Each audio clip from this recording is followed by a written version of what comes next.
d'Android dans un environnement industriel. Alors moi personnellement je suis plutôt développeur dans l'environnement Linux embarqué, système temps réel, système embarqué. Et ce sont des domaines où on commence à voir apparaître Android, donc c'est un peu une introduction à ce qu'on peut faire dans ce domaine. Alors pourquoi Android et l'industrie? Bon, vous savez bien entendu qu'Android est surtout conçu pour la téléphonie et les tablettes, mais aussi des projets industriels, ils abandonnent peu à peu, depuis longtemps d'ailleurs, les systèmes, les RTOS propriétaires, genre VxWorks, XOS et autres, pour aller vers du Linux embarqué. Donc c'est ça qui nous fait vivre à la société OpenWide, donc, dont le nom est inscrit en haut. C'est ça qui nous fait vivre depuis pas mal d'années. Ceci dit, le développement sous Linux, et donc sous Linux embarqué, c'est relativement compliqué. Hein, c'est du C, C++ principalement. Ce sont des outils qui sont hétérogènes, il faut choisir entre tel et tel outil, telle et telle version. C'est un peu, surtout au niveau des IHM, en plus, Unix n'a jamais été très standardisé là-dessus, hein, donc Linux pas trop non plus. Et donc de plus en plus, les gens qui veulent utiliser des interfaces des IHM sur des systèmes embarqués, bah, ils commencent à s'intéresser à Android.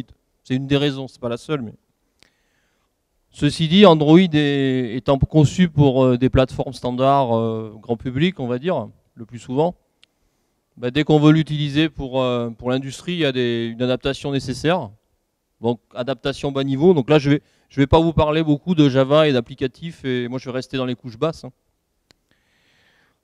Donc dans ces projets embarqués, vous avez soit des projets avec du temps réel dur, c'est typiquement les projets habituels dans l'embarqué, et avec ou sans interface graphique, donc ce qu'on appelle headless ou pas. Donc Android, c'est une des solutions, mais c'est pas une solution universelle.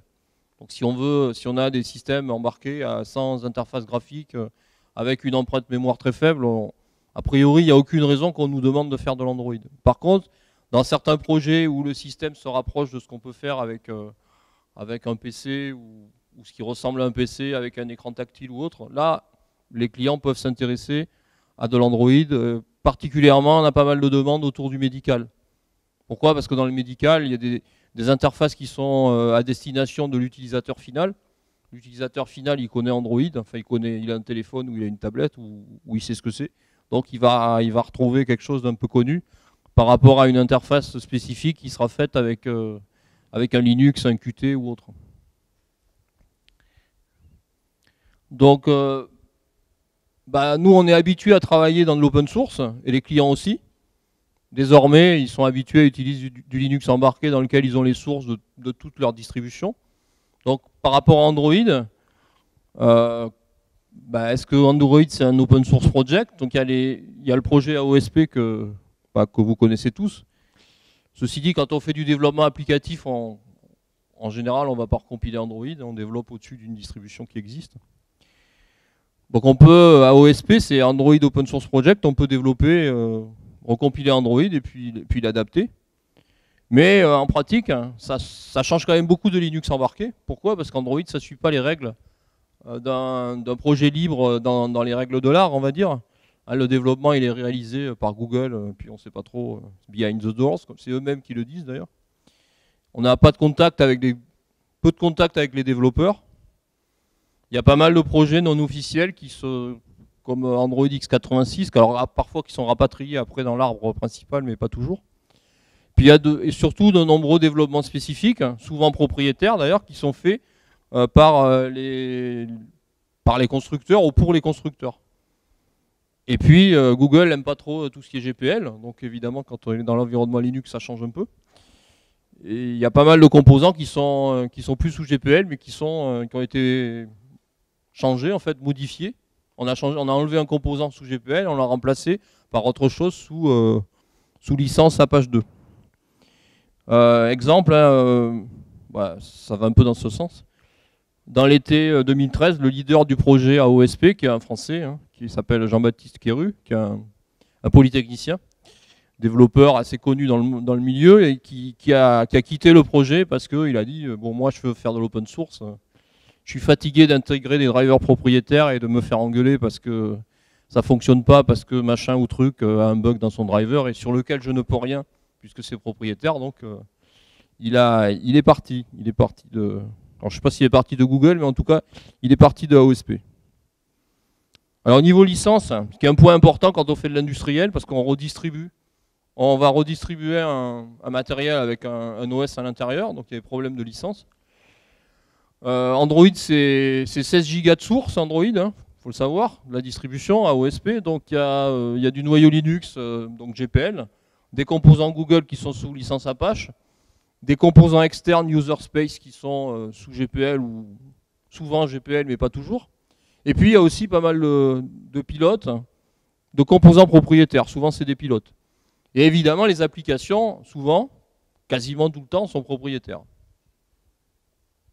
Donc quand vous recompilez Android avec AOSP, vous avez un nombre limité d'applications qui sont, dont les sources sont disponibles, mais c'est vraiment très très limité. Donc la GPL, hein, il y a quelques mots, juste un rappel sur la GPL.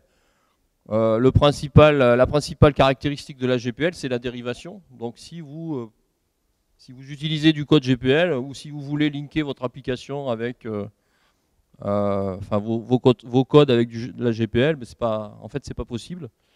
Dès qu'on utilise la GPL, en fait l'ensemble du projet doit être GPL. Pour simplifier, c'est à peu près ça. Bon, je vais pas trop insister là-dessus. La licence Apache 2, la principale différence avec la GPL, c'est que justement il n'y a pas cette notion de dérivation. Donc c'est beaucoup plus permissif, on va dire, on peut faire beaucoup plus de choses. C'est la raison pour laquelle c'est pas mal utilisé dans les composants Google. Donc cette architecture générale, bon, vous la connaissez. En général, on va plutôt s'intéresser aux couches hautes, à tout ce qui est bleu. Hein. De mon côté, on est plutôt du côté des couches rouges ou vertes. C'est-à-dire l'adaptation d'Android à un environnement matériel.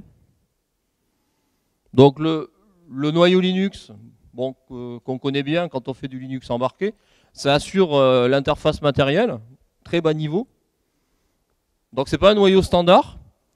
On a un noyau standard qui est le noyau mainline, mais qui a été largement modifié par Google. Il y a principalement un nouveau système d'IPC, gestion d'énergie, il y a pas mal de modifs, hein, au niveau également du système de traces. Il y a eu pas mal de fâcheries entre les développeurs Android, enfin les développeurs Google, on va dire, et la communauté Linux, puisque les drivers Android, qui sont donc drivers staging, avaient été retirés en 2009 du noyau Linux. Ils ont été réintégrés assez récemment dans le noyau de 3.3. Il y a une convergence. Vous verrez que ça a des conséquences plutôt favorables. Mais bon, Google est contributeur du noyau, on va dire par nécessité. Il n'est pas forcément très très bien vu au niveau de la communauté. D'ailleurs, dans AOSP, pour beaucoup de plateformes, quand on récupère les sources d'AOSP, le noyau est fourni sous forme binaire en fait. Si on veut recompiler le noyau, il faut récupérer d'autres sources. Donc c'est pour dire l'intérêt que porte Google à la notion de noyau Linux en tant que source. Hein. Bon, c'est vrai que les gens qui développent des applis qui sont beaucoup plus hauts dans les couches, en fait, ils savent à peine qu'il y a un noyau Linux. Certains. Enfin. Et pourquoi pas, enfin, moi ça ne me pose pas de problème. Alors il y a un point particulier, une différence assez notoire par rapport à l'environnement Linux embarqué. C'est la spécificité de tout ce qui est libc, puisque la libc qui est fournie avec AOSP, c'est une libc allégée, sous licence BSD, qui est partiellement POSIX. Bon, ce qui peut amener des problèmes de portage quand on veut porter du code legacy, hein, du code qu'on a déjà dans un environnement Unix ou Linux ou autre chose. Du POSIX, quoi. Et ça, c'est le cas assez fréquent quand on fait de l'industriel. On a pas mal de clients qui ont du code qu'ils ont développé en POSIX dans les années 90, pas forcément sur Unix d'ailleurs. Et puis, voilà, ils passent sur du Linux embarqué, ils recompilent ça. Comme c'est du POSIX, ça passe bien. Alors, on a un client assez connu hein, qui avait quelques centaines de milliers de codes POSIX. On l'a recompilé sous Linux et on a changé une ligne. C'est quand même assez intéressant. en supposant que l'environnement cible est POSIX. Alors s'il n'est pas trop POSIX, ça peut poser pas mal de problèmes. Donc on a ces composants spécifiques et également des composants externes qui sont normalement standards mais qui sont quand même modifiés parfois par Google. Et l'approche de Google elle est assez particulière par rapport à ce qu'on connaît dans Linux embarqué. On va en reparler, mais dans Linux embarqué, on récupère des sources. Par exemple, dans la distribution Yocto Open Embedded, on récupère des sources, on applique des patchs et puis on génère des paquets. Là, Google, ils ont récupéré les sources, ils les ont modifiées, ils fournissent ces sources. Donc il y a des sources OpenSSL Google, il y a des sources OpenSSL pour tel ou tel composant, ce qui explique que quand on télécharge un outil de production de distribution Linux embarqué, bon, c'est quelques mégas, quelques dizaines de mégas, là c'est 16 gigas. Ça explique un peu l'ampleur du désastre à ce niveau-là. Et puis il y a un point très important, c'est la notion de Hardware Abstraction Layer, c'est-à-dire que depuis une application Android, on ne peut pas accéder directement au noyau comme on le fait sous Linux. Donc dans une application POSIX en C++ sous Linux, vous faites un open d'un device, après vous faites des reads et des writes, des appels système. Ben ça, sous Android, on ne peut pas faire ça. Donc on a une couche de plus qui s'appelle la HAL, qui permet d'adapter, de faire l'interface entre le driver Linux et puis l'environnement de développement applicatif. Voilà, donc pour chaque service, on a un système service Java, une définition dans la HAL qui va concerner, alors évidemment quand il y a des interfaces matérielles, hein, on va faire une bibliothèque .so qu'on va, souvent sous licence propriétaire, qu'on va rajouter dans un répertoire. Et puis, en fait, quand on doit ajouter un périphérique matériel, on doit faire un driver au niveau kernel, plus ce .so qui va permettre de s'interfacer avec l'environnement de développement. Donc de ce côté-là, c'est un peu plus compliqué. Bon, voilà, j'ai un petit schéma que j'ai piqué dans un bouquin, enfin, pas dans un bouquin, mais sur Internet, qui vous montre un peu comment ça fonctionne. Hein. Donc on a toutes les couches supérieures là, qui sont assez connues. Et puis c'est à partir de là que quand on veut ajouter des choses, et liées au matériel, on va être obligé de développer une bibliothèque JNI qu'on va ajouter à la libhardware. Ça va générer un .so et puis ce .so il va utiliser un device qui lui-même correspond à un driver qui devra être soit adapté, soit développé. Bon, ça, vous connaissez mieux que moi, donc je passe. Ça aussi, je passe. Si juste un truc, c'est... Donc je répète un peu parce que c'est assez particulier. Donc on n'a pas d'accès direct au driver, donc l'utilisation de JNI. Et puis la communication. Hein, sous Linux... on utilise toujours des IPC qui datent d'Unix. Là, on utilise Binder, qui est un autre système d'IPC, qui est en fait dérivé de... Bon, il y a pas mal de développeurs de Android, la société Android qui venait de BIOS, et Binder, c'était un outil qui était développé par BIOS, donc qui a été repris. Voilà, bon ça c'est un autre schéma. Alors, quelques mots sur AOSP, parce que ça c'est un point important quand on veut développer pour une nouvelle plateforme, on va en général partir de AOSP ou de quelque chose qui ressemble à AOSP et qui est fourni par le fournisseur de cartes, quoi.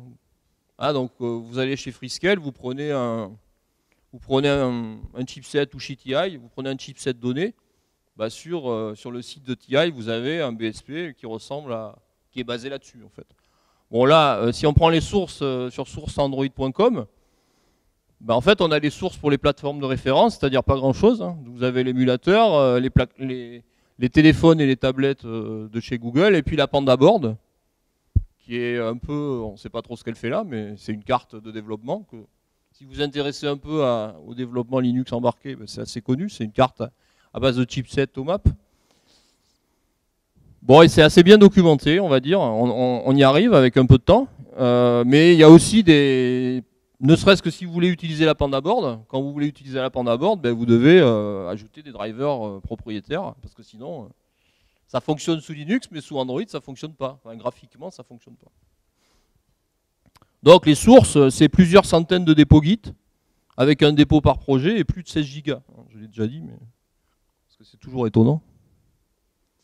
Donc il y a pas mal de prérequis pour compiler AOSP. C'est une prise en main assez complexe, ne serait-ce que par l'ampleur des données à manipuler. Il faut une machine 64 bits. Bon, on ne peut pas compiler sous Windows, ça c'est pas trop gênant, mais enfin pour générer AOSP.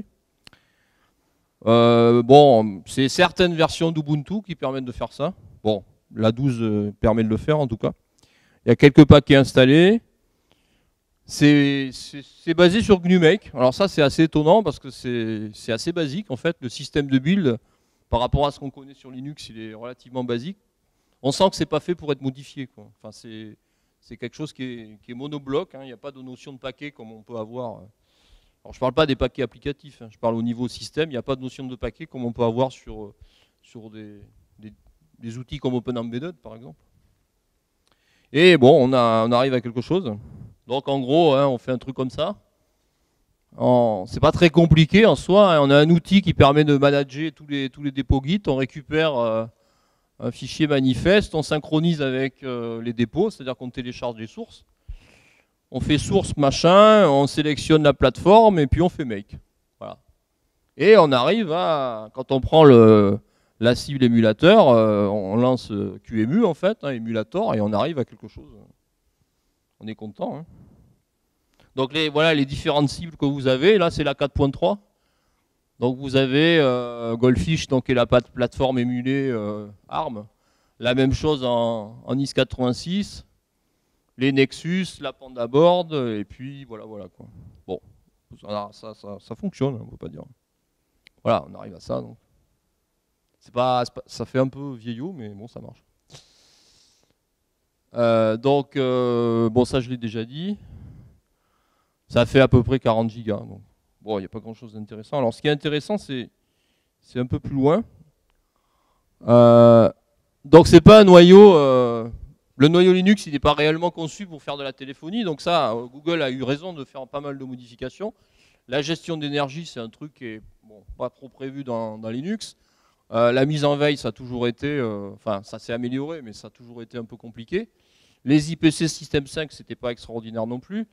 La gestion de mémoire, bon, c'est... Donc, il y a eu pas mal de modifs par Google, dont j'ai cité certaines, qui sont là. Hein, Wakelox, Binder, Keylogger, la mémoire partagée HMEM, Alarm Timers et Low Memory Killer, qui sont intégrés dans le noyau, mais dans ce répertoire Driver Staging, qui fait que c'est pas vraiment officiellement intégré. C'est pas purement mainline. Donc driver staging, c'est un répertoire qui concerne des drivers qui sont en cours d'intégration, on va dire. Bon, ceci dit, dans les versions récentes, disons autour de noyau 3.8 et plus, il y a un gros effort de convergence.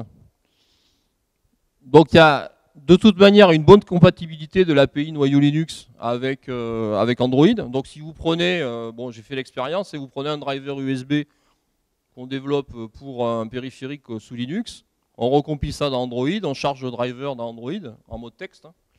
Ça fonctionne bien, on n'a quasiment rien à changer. Donc les API existent, ça c'est déjà ça. Mais ça ne suffit pas si on veut faire quelque chose d'interfacé avec l'IHM. Donc si on veut faire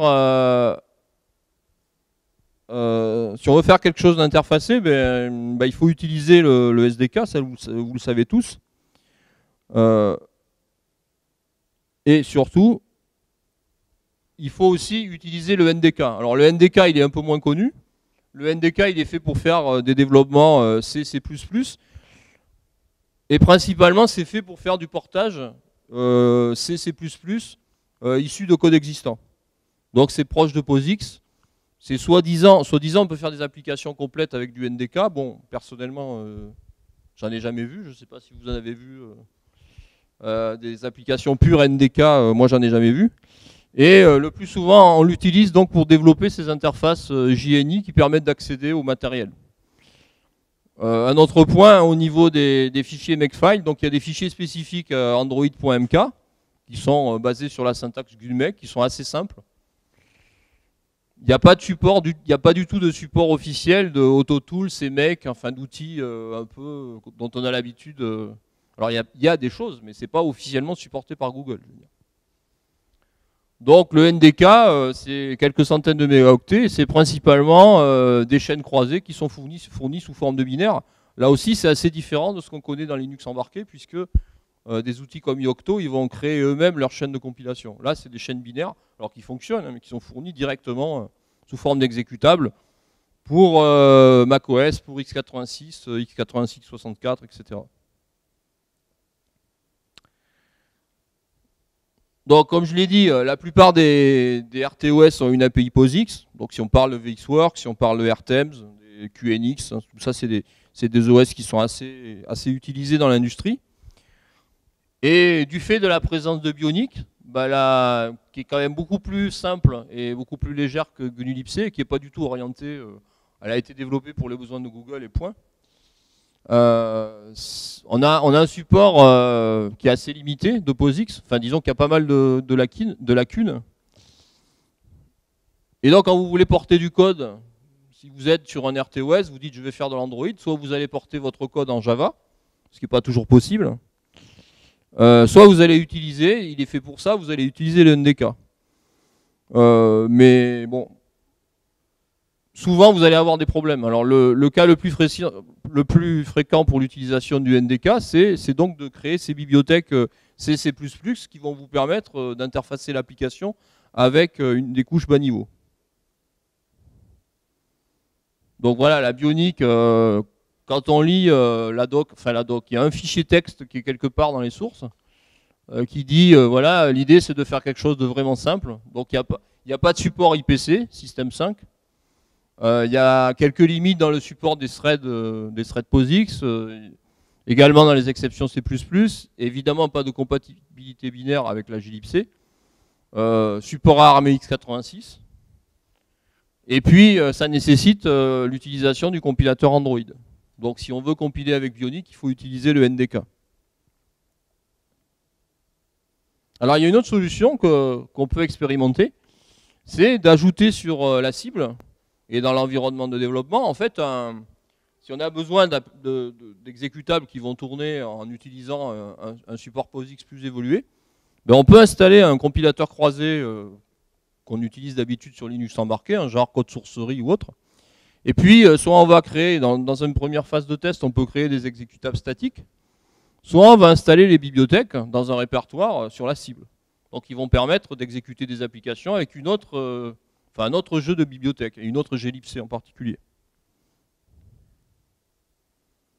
Alors, un point important quand on fait de l'embarqué, c'est toute la partie temps réel. Alors même si ça ne concerne pas 100% des applications embarquées, ça ne concerne plus 100% des applications embarquées, il y a à peu près sur le nombre d'applications de projets, il y a à peu près 20% des projets qui ont besoin de contraintes temps réel, et 80% des projets qui n'en ont pas besoin. Donc ça peut quand même arriver.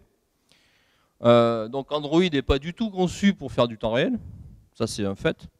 Mais dans le kernel, l'API POSIX et dans le kernel, vous avez les appels système pour faire du temps réel. C'est-à-dire que vous pouvez dire votre processus, il est en mode FIFO, sa priorité c'est 98. Et si on fait un programme tout simple en utilisant les outils Android et qu'on exécute ce programme dans l'environnement, ben on voit, en utilisant la commande PS, on voit que le processus il est bien en mode temps réel avec priorité 98. Bon après, le comportement c'est autre chose. Mais il est bien vu comme un programme schedulé en temps réel par le noyau Linux. En général, ça ne suffit pas, même sur Linux embarqué. Alors sur Linux embarqué, quand on veut faire du temps réel, on va utiliser des extensions de temps réel du noyau, c'est-à-dire ce sont des patchs qu'on va appliquer au noyau mainline. Et là, on n'est pas dans le cas d'un noyau mainline, puisqu'on est sous Android. Donc nous, en fait, on a réalisé quelques tests, parce que nos clients ont l'habitude d'utiliser ces outils. Donc les plus connus, c'est PreemptRT, Xenomai. On va détailler un peu. En gros, il y en a un qui est un patch pour le noyau et qui continue qui permet d'utiliser un noyau unique. Et ce noyau est optimisé pour avoir un comportement un peu plus temps réel que le noyau Linux, enfin beaucoup plus temps réel que le noyau Linux. L'autre utilise un système de double noyau avec le partage du matériel. Ça ressemble à un hyperviseur en fait. Le partage du matériel entre un noyau temps réel et le noyau Linux qui, lui, est utilisé pour les tâches non temps réel. Et ce projet s'appelle Xenomai. Donc on a fait ce test sous une version Android x86. Et à machine égale, on a à peu près les mêmes résultats, hein, concrètement, que sur GNU Linux, ce qui n'est pas tellement étonnant. La seule difficulté, qui n'était pas non négligeable, c'était de pouvoir appliquer ces patchs sur un noyau Android, puisqu'en fait, normalement, ils sont faits pour un noyau standard, quoi, un noyau mainline. Donc c'est des tests qui ont été faits en mode console, hein, bien sûr, puisque on ne peut pas faire autrement. Alors quelques mots déjà sur PréemptRT pour... je ne sais pas si c'est quelque chose de très connu, à part dans le monde spécial de l'embarqué. Donc c'est une branche expérimentale du noyau Linux qui a démarré il y a, autour du noyau 2.6.15, donc il y a pas mal d'années. Et ça n'a rien à voir avec l'ancêtre qui s'appelait PréemptKernel, hein, qui tournait sur les noyaux 2.4. Et puis c'est basé sur, ça a été développé pour x86. C'est basé sur une fonctionnalité des CPU Intel qui s'appelle le timestamp counter, qui est un compteur 64 bits qui vous donne le nombre de ticks depuis le démarrage du processeur. Donc c'est basé là-dessus. Ça peut aussi fonctionner sur d'autres CPU, comme ARM9, Nios 2, Microblaze, donc qui sont des CPU un peu exotiques. Mais ces CPU n'ayant pas de TSC, dans ce cas-là, il est émulé et on a des performances un peu moindres. Enfin, plus, ça dépend des cas, mais c'est pas forcément aussi performant. Donc, la mise en place sous Linux, elle est simple, c'est un patch. Et puis, comme c'est un noyau qui est patché, même les API de programmation sont exactement les mêmes que dans le cas d'un noyau Linux, d'un noyau standard. Alors, la principale modification de ce patch, c'est au niveau des interruptions. Alors, dans un noyau Linux, le pire, dans un noyau Linux standard, ce qui fait qu'il n'est pas du tout temps réel, c'est le traitement des interruptions. Donc quand vous recevez une interruption matérielle dans un driver, tant que l'interruption matérielle n'est pas traitée au niveau haut, puisque là, au niveau d'un driver Linux, vous avez 2 niveaux de traitement des interruptions, tant que vous êtes dans le handler, on appelle ça le top half, vous êtes ininterruptible. C'est-à-dire qu'au niveau temps réel, vous êtes typiquement dans le cas de jitter, quoi. Et PréemptRT a modifié ça, c'est-à-dire que les fonctions de traitement d'interruption, ce qu'on appelle les ISR, elles sont, dans le cas de PréemptRT, constituées de kernel thread. Et qui dit kernel thread dit scheduling possible. Donc on n'a plus de cette notion de fonction non interruptible. Et puis il y a eu quelques améliorations au niveau de la gestion d'héritage de priorité, l'extension de l'API timer en donnant des timers à haute résolution, modification des mécanismes de synchro, ça donne un noyau qui est quasiment temps réel, on va dire. Et pour la plupart des applications, disons que si on se situe avec des latences autour de 500 microsecondes, c'est largement suffisant. On n'a pas besoin de faire plus. La deuxième technique, qui est plus efficace mais plus complexe à mettre en œuvre, c'est d'utiliser ce qu'on appelle un conoyau. C'est-à-dire que vous allez partager la machine entre un noyau temps réel et ce noyau Linux qui va être légèrement modifié. Donc on a une séparation entre le composant temps réel et le noyau Linux. Donc vous avez un ordonnanceur spécifique pour les tâches temps réel. Alors ce n'est pas un système partitionné comme on peut le connaître, comme on peut les manipuler dans l'aéronautique, hein, des ARINC 653 ou autres. L'espace mémoire est partagé entre Linux et le noyau temps réel. En fait c'est l'espace mémoire du noyau. Mais par contre au niveau temporel, on a vraiment un partitionnement au niveau temporel, mais pas au niveau spatial. Donc c'est un demi-partitionnement, on va dire. Et tout ça, ça fonctionne grâce à la virtualisation de la gestion d'interruption. Donc ça se rapproche de ce qu'on fait avec les hyperviseurs, alors ce qu'on appelle les hyperviseurs de type 1, donc ils s'appuient directement sur la couche matérielle. Je ne parle pas de VMware et des trucs comme ça, hein, c'est des hyperviseurs pour faire du temps réel, quoi. Et autour de cette technologie, il y a trois projets qui se sont développés. RT Linux, RTAI et Xenomai. Et Xenomai étant le plus récent et le mieux maintenu et surtout celui qui reste le plus open source. Voilà, ça donne un truc comme ça. Alors le schéma n'est pas très beau, c'est pas là où on est les meilleurs, hein, dans le temps réel. Donc vous avez vous avez un outil qui s'appelle ADEOS, qui est en fait un micro-noyau qui va virtualiser les ressources matérielles de la machine. Alors là, on parle d'interruption. L'interruption va être traitée par le micro-noyau et redirigée soit du côté du scheduler Linux, soit du côté du noyau temps réel. Et en fait, le processus qui est un exécutable Linux classique, POSIX par exemple, bah, il va en fait être réparti sur ces deux noyaux. Soit il va faire des appels système standard et à ce moment-là, il s'exécutera dans le domaine bleu pâle, là, qui est le noyau Linux. Soit il va faire des appels système temps réel. Exemple, créer un thread qui deviendra donc une tâche temps réel. Et là, ça sera exécuté dans le domaine rouge. Mais les deux pouvant communiquer. Donc tout ça pour dire que on a fait des essais. Et puis, donc sous Android. Alors c'est pas très sexy, mais bon, c'est pas fait pour ça. Donc on a sous Linux, on a des outils qui permettent de créer des tâches temps réel et de charger la machine et regarder comment ces tâches temps réel se comportent. Donc c'est un outil qui est fourni avec le patch PreemptRT qui s'appelle Cyclic Test, donc qui permet en fait de créer des threads temps réel auxquels on affecte des priorités statiques. Donc là j'ai créé 5 threads. Donc ça c'est sur une machine Xenomai Android standard. Et là on utilise l'interface graphique standard, on ne fait pas grand chose. Donc vous voyez la dernière colonne, c'est celle qui nous intéresse. C'est la variation du temps de réponse des threads en microsecondes. Donc ça se passe plutôt bien, sachant que la tâche est périodique à 1 milliseconde. Donc on est au maximum autour de 200 microsecondes, ce qui est tout à fait acceptable, avec des priorités décroissantes de 99 à 95. Et puis, mais là on va être méchant, donc j'ai adapté Hackbench, qui est un outil qui permet de charger le système. Ça crée plein de threads qui communiquent entre eux. Vous voyez, ça crée à peu près 4000 tâches. Donc il y a 4000 threads qui vont démarrer, qui vont s'échanger des messages. Donc c'est assez méchant pour le système.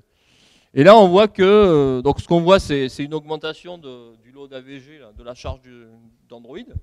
Et on voit que là, c'est la cata, puisque sur une tâche périodique à 1 milliseconde, on a enregistré certaines latences au maximum de 14 millisecondes.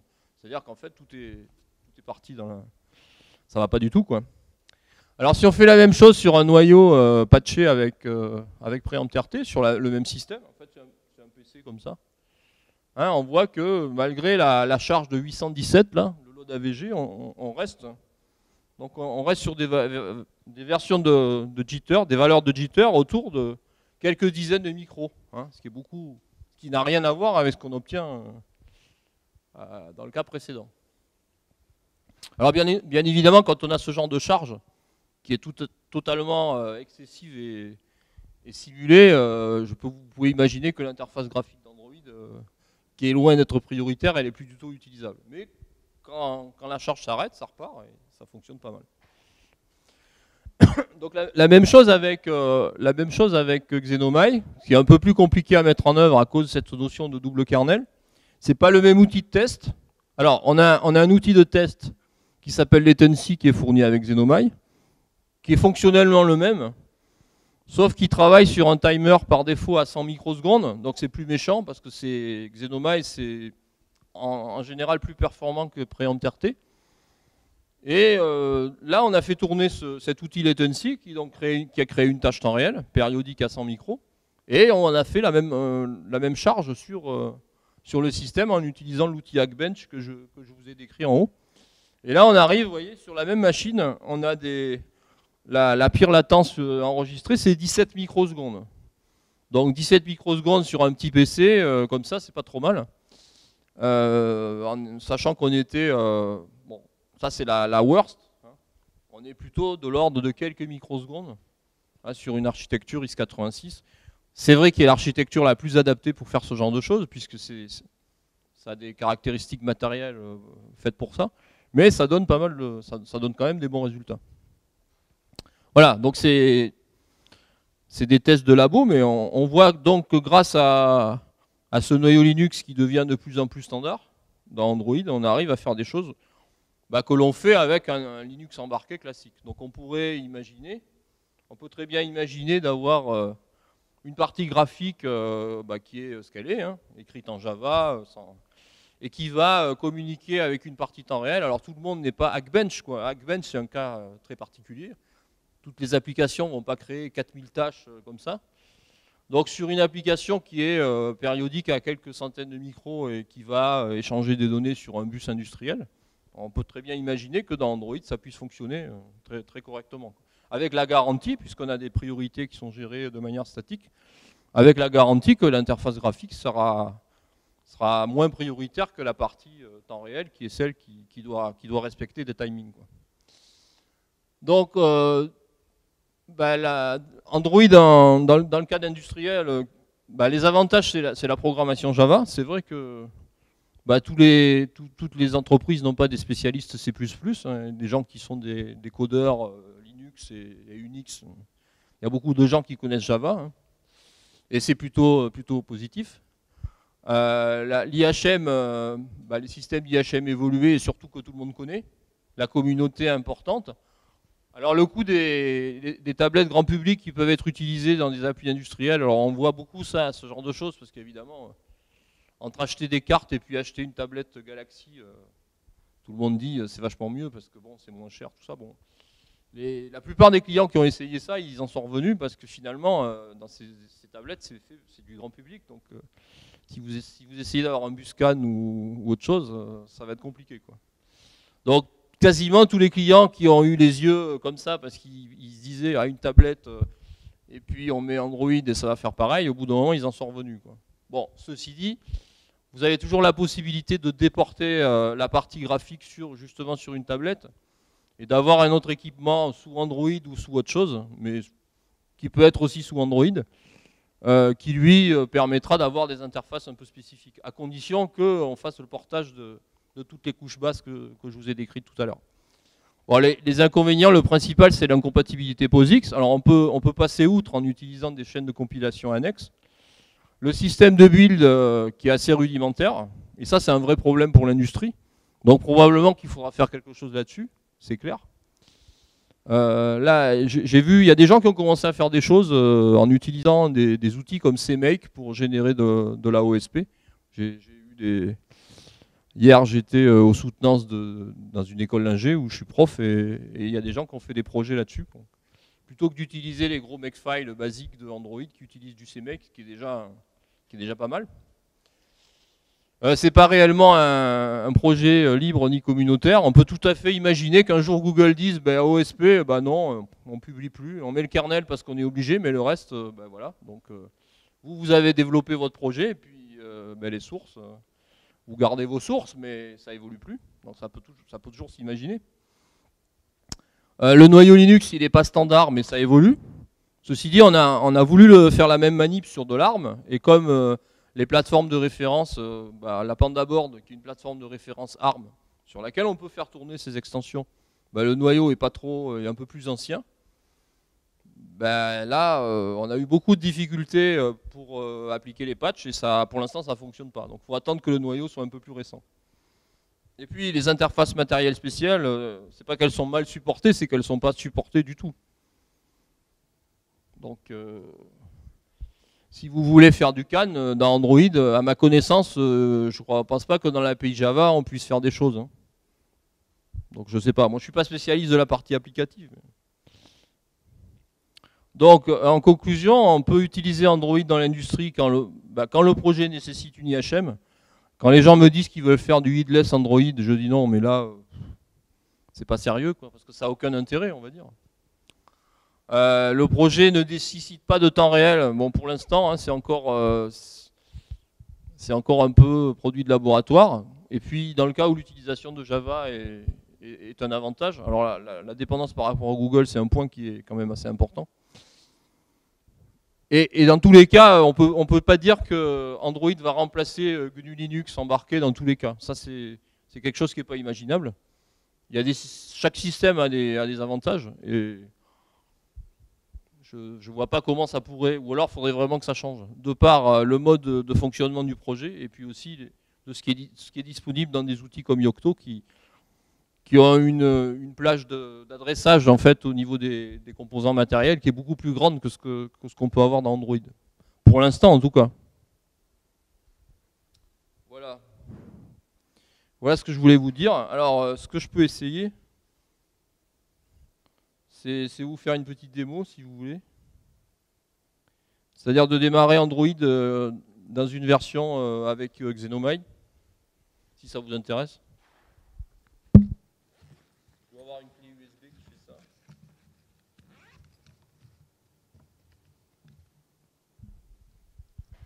Alors pour que ça sorte sur un écran externe, il faut mettre une commande spéciale dont je me rappelle jamais.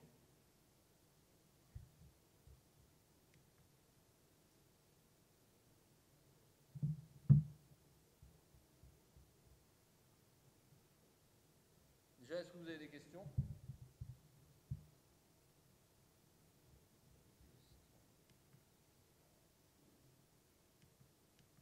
Non, il n'y a pas de questions.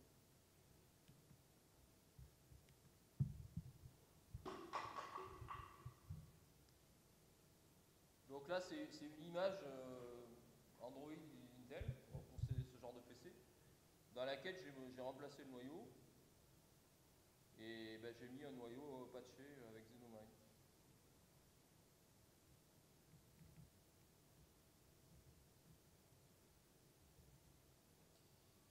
Pouf, pouf.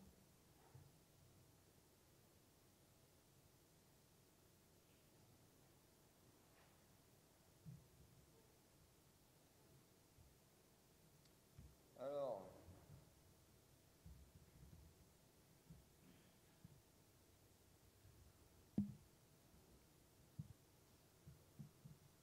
il y a une commande magique. Hein.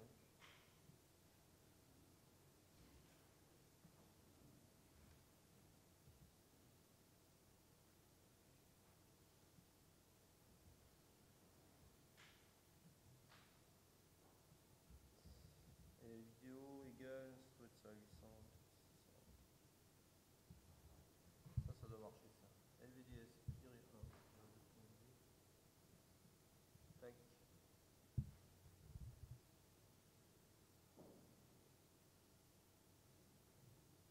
Alors c'est là on va savoir si ça fonctionne.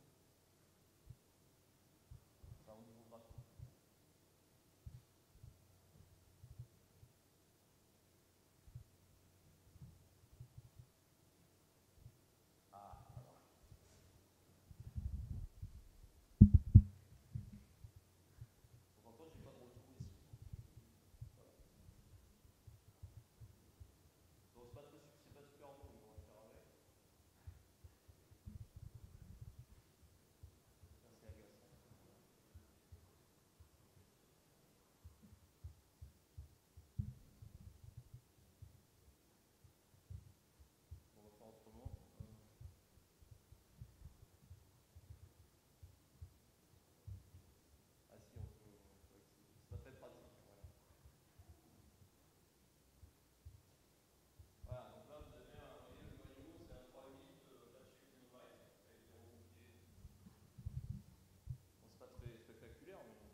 Là, on a bien en fait, le noyau Xenomine crée dans le domaine Linux, il crée un certain nombre de points d'entrée dans SlashPort qui permet par exemple d'avoir la liste des tâches en réel, etc., etc. Donc le fait qu'on ait cette entrée-là, donc si on fait 4 slash proc, proc Xenomine stats par exemple. Donc on voit ici la liste des tâches en cours d'exécution avec les domaines. Donc comme il y a 4 cœurs de CPU, on voit le domaine racine en rouge correspond à l'environnement Android standard et puis les timers en réel qui correspondent à l'environnement excusez-moi. J'ai oublié le micro. Et puis là, par exemple, on peut voir le timer temps réel. Qui, j'ai pas le bon clavier non plus. Voilà. Donc ici, on a un timer, et comme tout timer temps réel, il augmente, hein, il est comme le coût de la vie. Et on voit que le device correspondant, c'est bien un timestamp counter qui est donc géré en parallèle du compteur principal du noyau Linux, enfin du noyau Linux Android. Voilà, donc on peut, ça fonctionne. Et les applis fonctionnent enfin bon, ça fonctionne quoi. Voilà, enfin là, il n'est pas à l'heure, mais...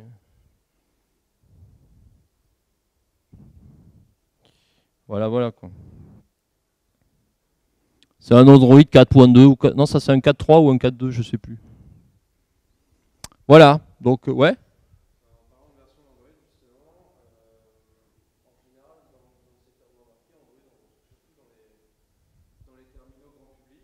Oui. Ouais.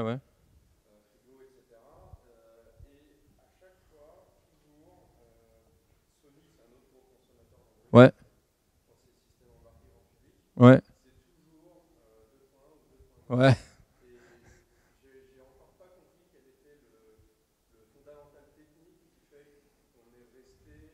Eh bien, alors, c'est une très très bonne question. Nous, on travaille pas mal avec l'automobile. Donc, ouais, alors, c'est parce que c'est pareil. Hein. Les autoradios. Bon. Et cet été, j'ai vu un article, la révolution chez Renault et chez machin. Voilà, c'est Airlink, je crois que ça s'appelle leur truc. C'est un Android 2.3.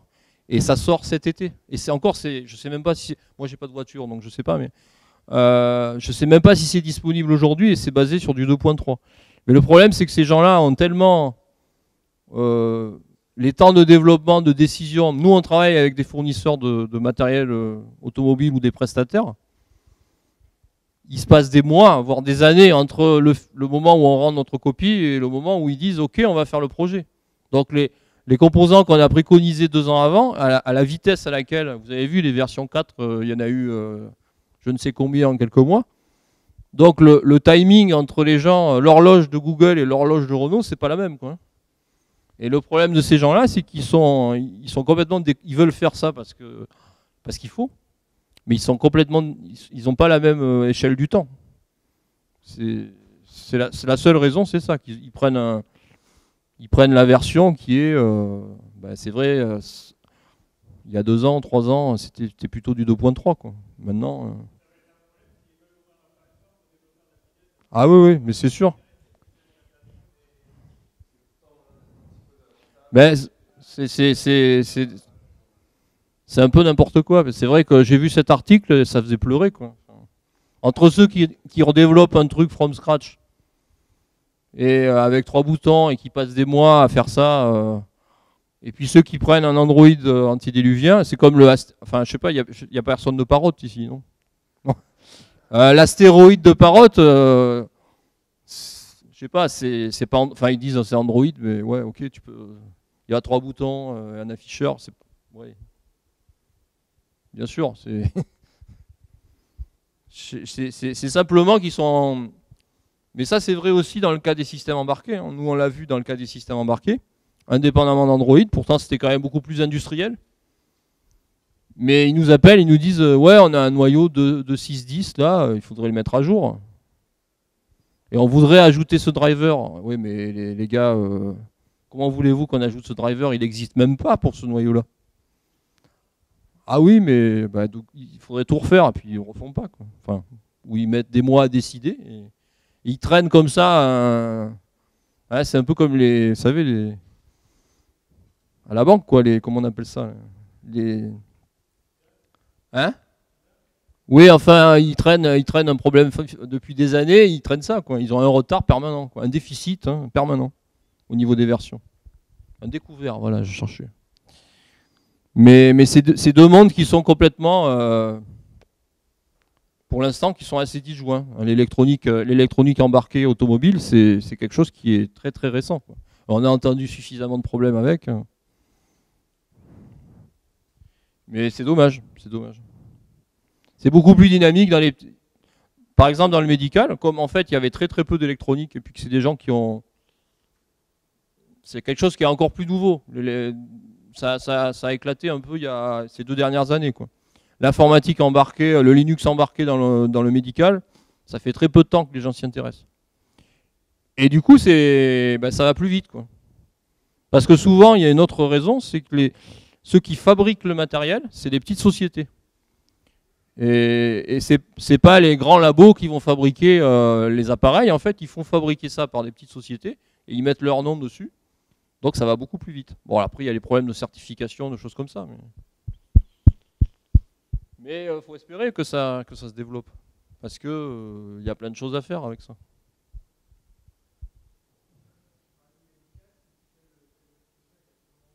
Alors là, nous, on travaille, bon, je peux pas citer de nom, mais on travaille sur un... c'est des gens qui font... alors, ils ont fait une version sous Linux. Donc, vous savez, vous connaissez tous le problème de l'occupation des lits, hein, dans les hôpitaux. Les hôpitaux sont surchargés, pouf pouf, bon. Donc dès que vous allez un peu mieux, on vous renvoie chez vous, quoi, en gros. Enfin, c'est arrivé à ma maman il n'y a pas longtemps, hein. Pourtant, elle n'était pas en très bonne forme, mais ils l'ont foutue dehors dès qu'elle a pu marcher, quoi. Et donc pour suivre ces patients-là, ils ont développé un petit boîtier dans lequel on branche des appareils médicaux, donc tensiomètre et autres. Et puis le patient donc prend sa tension et il balance les données à l'hôpital par une gateway, quoi.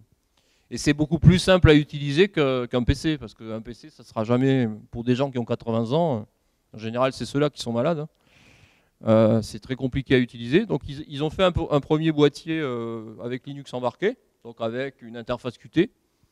Mais là, il y a un gros labo qui est intéressé et qui leur dit, ouais, mais nous, on veut une version Android. On veut la même chose, mais avec un Android, parce que pour nous, c'est beaucoup plus simple, la plateforme est générique, on va pouvoir plus facilement faire évoluer l'application, alors que là, c'est du Qt. Pour trouver des développeurs Qt, c'est plus compliqué que pour trouver des développeurs Android, quoi. Puis ça a d'autres avantages, hein. L'utilisation de toutes les API standards, dans Android, on les a, quoi, alors que dans Linux, c'est plus difficile à programmer, quoi. Enfin, ça dépend pour qui, quoi. Moi, je suis habitué à faire du bas niveau, mais pour les gens qui font pas ça... Donc, on a pas mal de choses là-dedans. Ça se développe.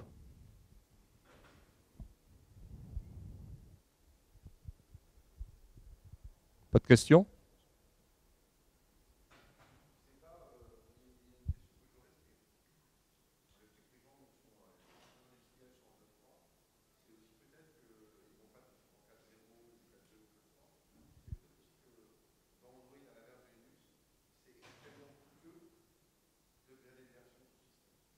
Ouais, c'est vrai.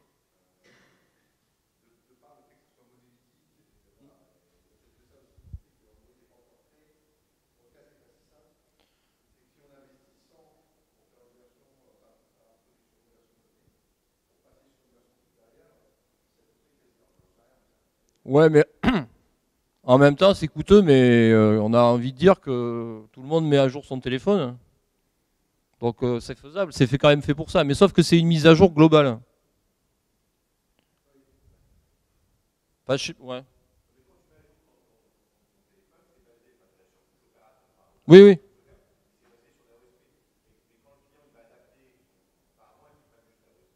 Mm.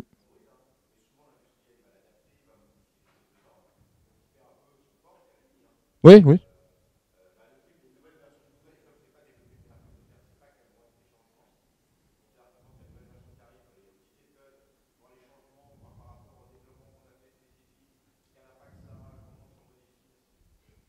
Non, mais c'est sûr.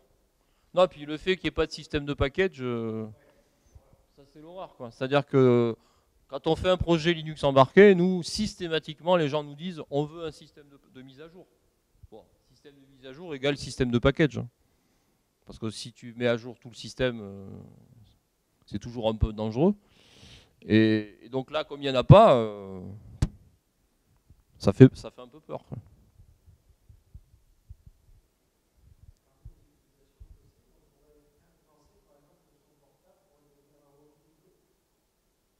Un home studio.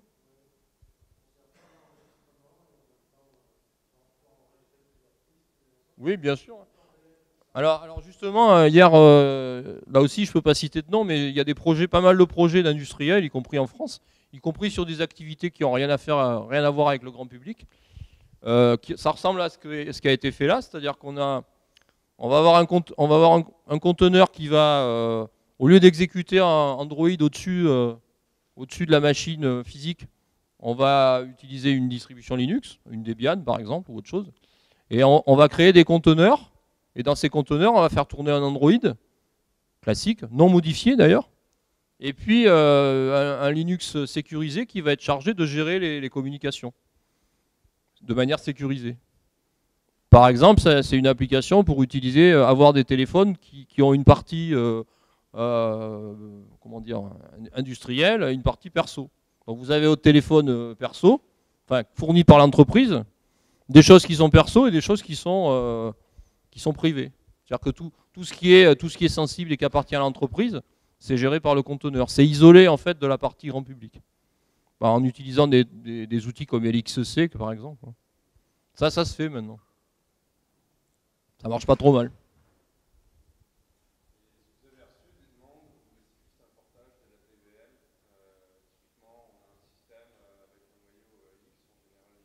Ouais.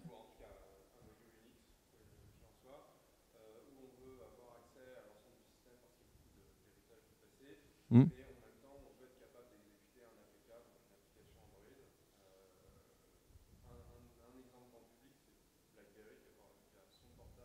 Ouais. Non. Pas pour l'instant. Pour l'instant, honnêtement, c'est vraiment, ça démarre juste hein, au niveau industriel.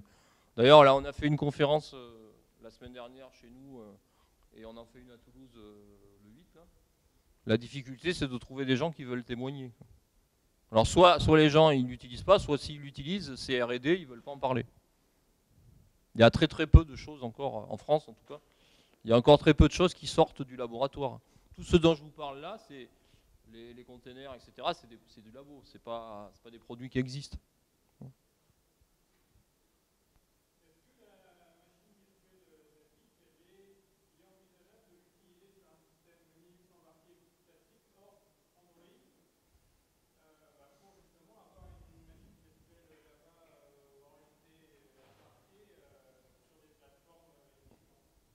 Bon, a priori, il n'y a rien qui l'empêche. Je sais pas, il y a peut-être des gens qui.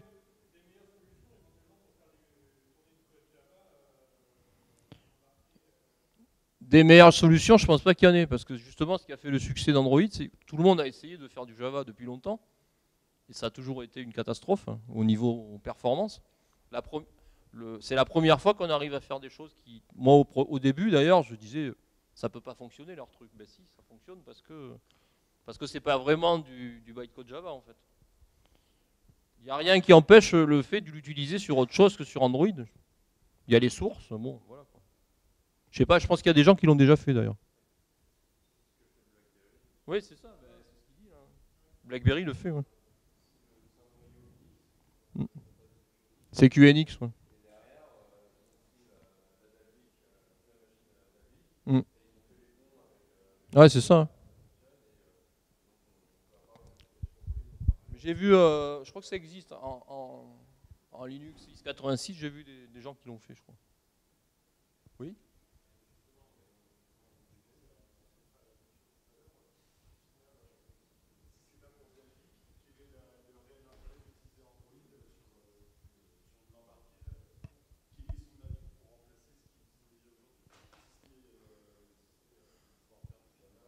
Ben, l'intérêt, c'est justement de pouvoir faire des IHM, c'est-à-dire de faire le boulot de développement à des gens qui ne sont pas des spécialistes Qt ou Linux, quoi.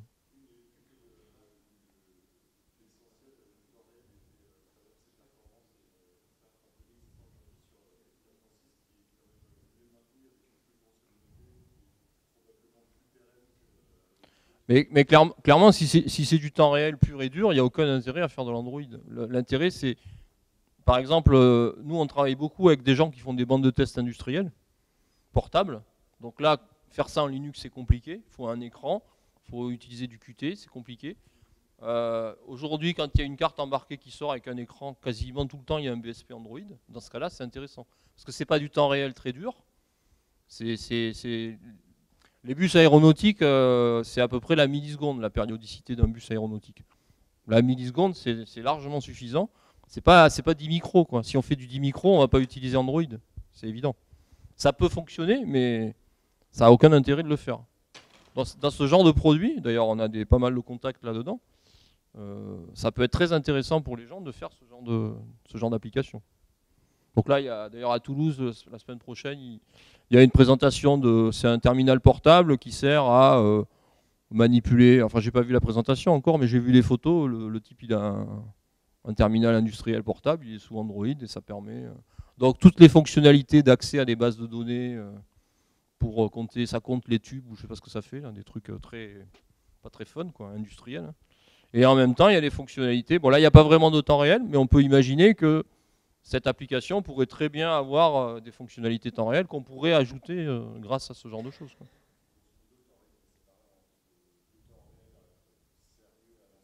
Oui, c'est ça. Oui, oui, tout à fait. Ouais. Ce qu'on fait déjà dans Linux d'ailleurs. Hein. Parce que pourquoi les gens font plus de VxWorks et ils font plutôt du Linux? Parce que on a les avantages du temps réel, mais faire du réseau et de l'IHM sur VxWorks, c'est pas évident. Quoi.